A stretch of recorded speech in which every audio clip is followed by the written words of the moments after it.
This is Brian Bieron with PlatformEconomyInsights.com, and this briefing is to talk about a really interesting topic, which is whether or not governments have or will have the authority to essentially enforce their legal and regulatory domestic laws all across the internet when a decision is made in a national court or regulatory body that is imposed on an internet services company. So, for example, a big internet platform, when they face a legal or regulatory decision in one country, does that country have the authority to require the internet business, the internet-based service, to essentially enforce that decision outside the country on other internet sites or other platforms with users elsewhere? So that's a big and honestly to me very interesting topic. It's really long term. This past couple of weeks there were two big court cases. Rulings were announced by the European Court of Justice on two cases that involve this big picture topic. One of them involved Google and something called the right to be forgotten. The second involved Facebook and essentially a libel type case out of Austria. So when there are issues related to this kind of cross-border legal enforcement authority, I think it's important to keep two different concepts in mind. One of them is the concept of Nexus. And this essentially is the issue related to jurisdiction. Does one country's law enforcement or regulatory authority have jurisdiction over a company that is operating over the internet and therefore is remote? In other words, country X is interested in enforcing its domestic law on company Y, which happens to be operating over the internet, let's say, has users in country X, but company Y is actually operating somewhere else. Does country X have the authority to not just make legal, essentially, decisions, impose a decision in a court or through a regulatory body, but then actually enforce it? That oftentimes is an issue related to jurisdiction or nexus.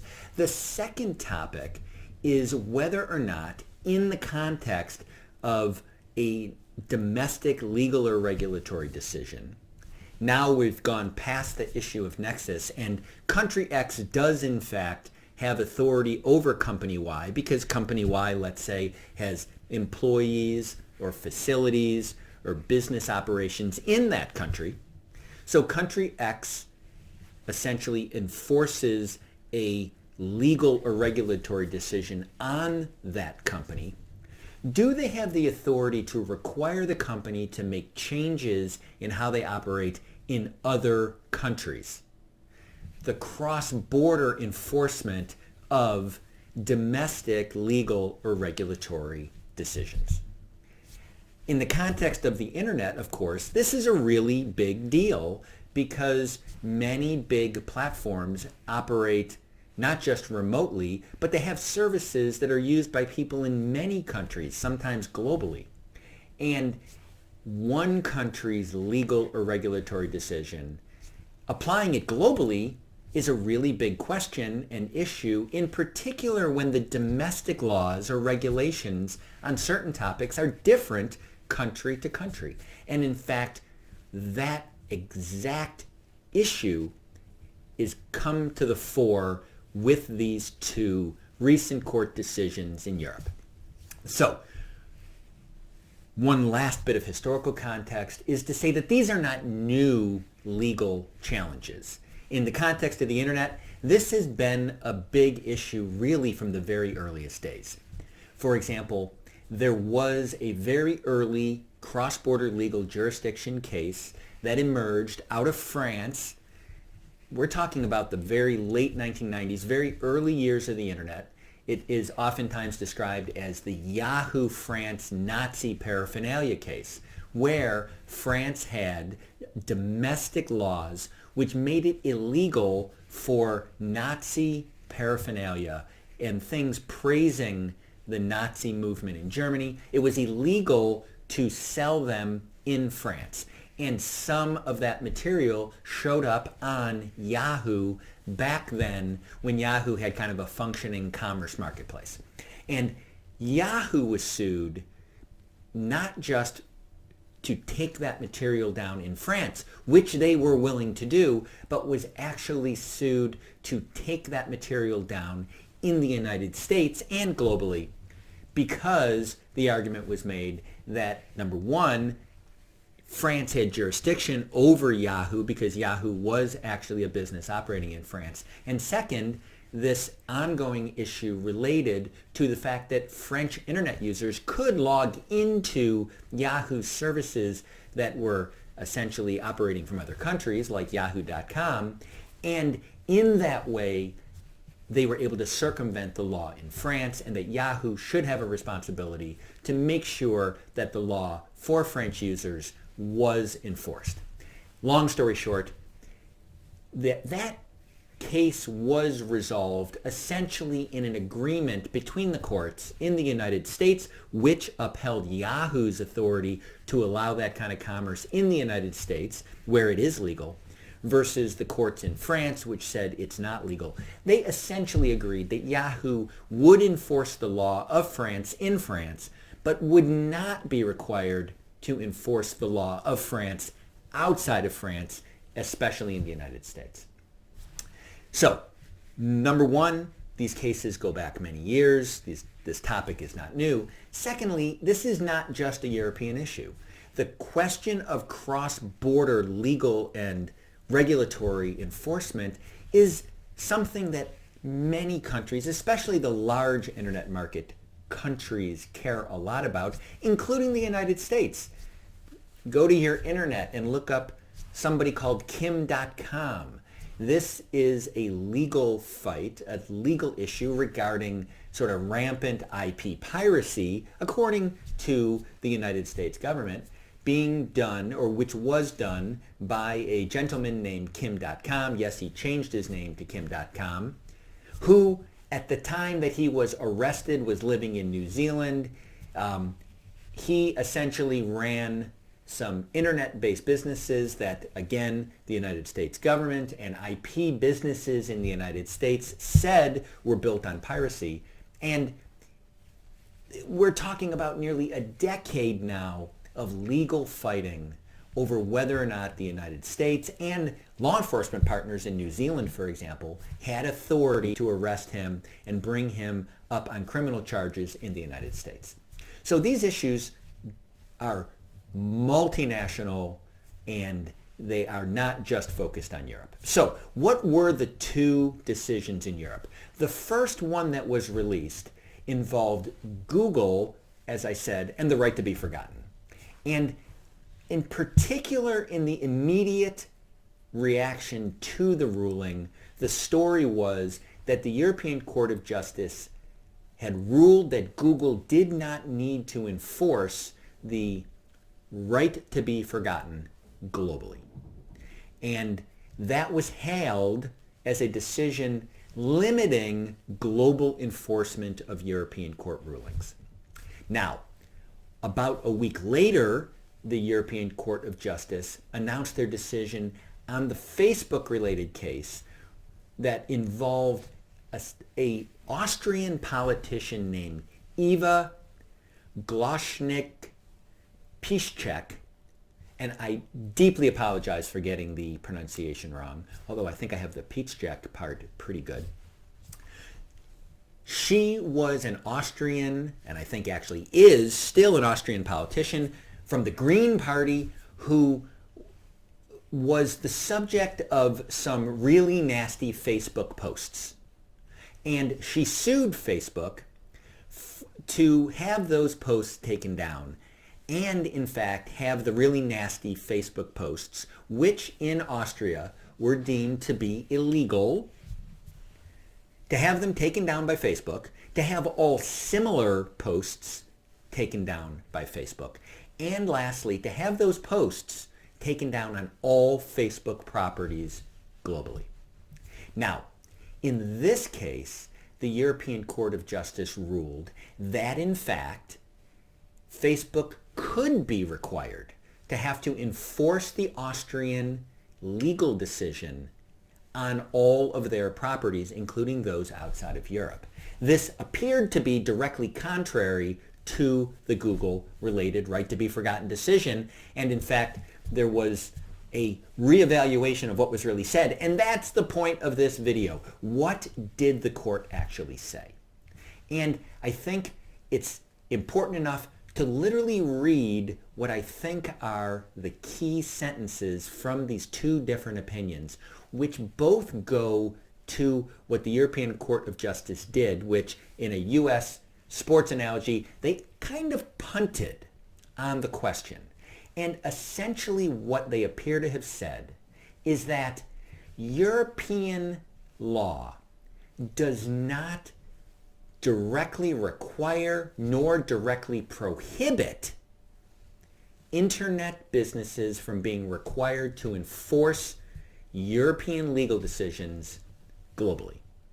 And that instead it's case by case, and that it's up to the national regulators and courts to take into account the fact that countries have different legal regimes related to, in many cases, the issues that are brought up in these very challenging internet-based court cases. So, quickly, I'm going to actually go to the paper and read the two key sentences. So in the Google case, what the court said was, EU law does not currently require a dereferencing to be carried out on all versions of the search engine. It also does not prohibit such a practice. Accordingly, the authorities of the member states remain competent to weigh up, in light of national standards of protections of fundamental rights, and to order, where appropriate, the operator of that search engine to carry out a dereferencing concerning all versions of that search engine. So they're saying that in the case of the right to be forgotten, where there are two competing rights that are being challenged. One is the European version of this right to have out of date, in their minds, information essentially stricken from internet search, which is contrary to the right of free speech. And essentially the court said countries have different interpretations of these two competing rights, and it's up to the national courts to weigh those in these cases. Now, on the Facebook case, there's actually a very similar line of thinking. And here's the key line from the Facebook opinion. The directive on electronic commerce does not preclude the court of a member state from ordering a host provider, in this case Facebook, to remove information covered by the injunction within the framework of the relevant international law, and it is up to member states to take that law into account. So here, similar to how in the Google case, the court was saying that national laws regarding freedom of speech and right to be forgotten may be different than the European version and therefore must be considered by courts without guidance as to how.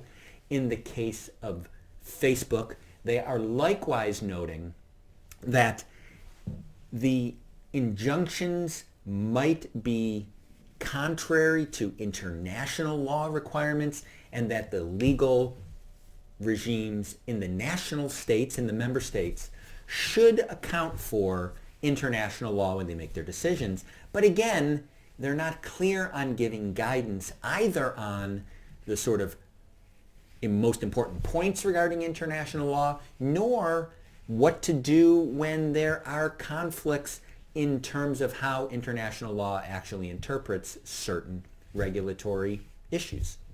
So, long story short, the court really said that these issues are going to continue to be in front of national courts and national regulators, and that on a case-by-case basis, issues such as cross-border application of European decisions are going to be weighed case by case. Again, without, I think, providing real clear guidance of how that should actually be done.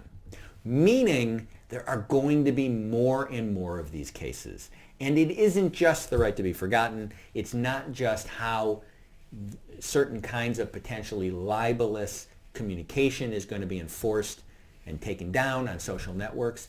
It's going to also emerge when, for example, Europe proposes new regulations regarding intellectual property and commerce, or let's say they propose new regulations regarding various aspects of the application of artificial intelligence, which Europe is talking about leading from a regulatory perspective in the coming years.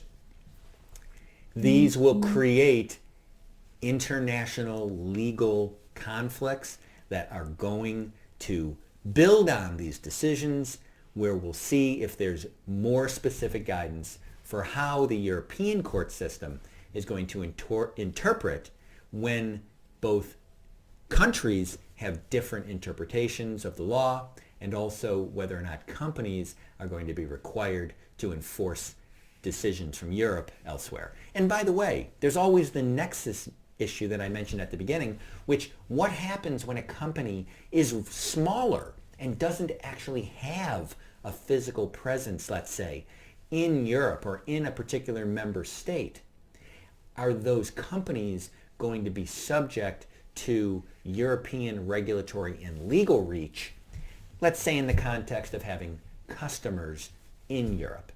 And at what point do those customers actually confer on the smaller platform business legal obligations?